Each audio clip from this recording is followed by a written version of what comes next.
হবে, তা না হলে যখন উপরে কেকটা আমি বসাবো তখন হয়তো ভারের কারণে নিচের কেকটা দেবে যেতে পারে। সেজন্য আমি প্রথমে নিচের কেকটা ফিনিশিং দিয়ে দিব এবং ভালোভাবে সেট হওয়ার জন্য ফ্রিজে রেখে দিব 20 মিনিটের জন্য।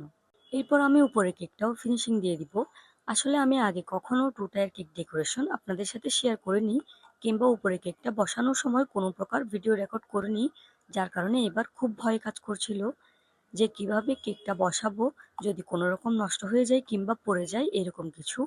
খুব ভয়ে ভয়ে ভিডিও অন রেখে কাজটা করছিলাম। যাক, কোনোভাবে কেকটা বসিয়ে সেট করলাম। পাশে সামান্য একটু ক্রিম উঠে এসেছিল, সেগুলো সেট করে দিচ্ছিলাম।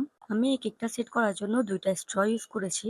যেহেতু এটা 2 টায়ার কেক, তাই ডেলিভারির সময় যাতে কোনো প্রকার সমস্যা না হয় এবং কেক যাতে নষ্ট না হয়, সেজন্য যতটুকু সম্ভব চেষ্টা করেছি ভালোভাবে কেকটা সেট করে দেওয়ার জন্য। সেট করার পর এবার হচ্ছে কেকের ডেকোরেশন করার সময়।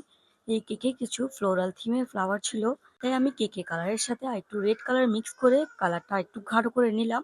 এইবার এই কালার দিয়ে কেকের উপর কিছু ফ্লাওয়ার করে দিব প্যালেট নাইফের সাহায্যে। কেকের আশেপাশে কিছু লিফ দিয়ে দিব। এইভাবে পুরো কেকটাতে ফ্লাওয়ার এবং কিছু লিফ অ্যাড করে দিব। এরপর যে ফ্লাওয়ারগুলো করেছি সেগুলো মাঝখানে আমি গোল্ডেন সুগার বল অ্যাড করে দিব। এতে করে ফ্লাওয়ারগুলো আরেকটু ইউনিক দেখাবে।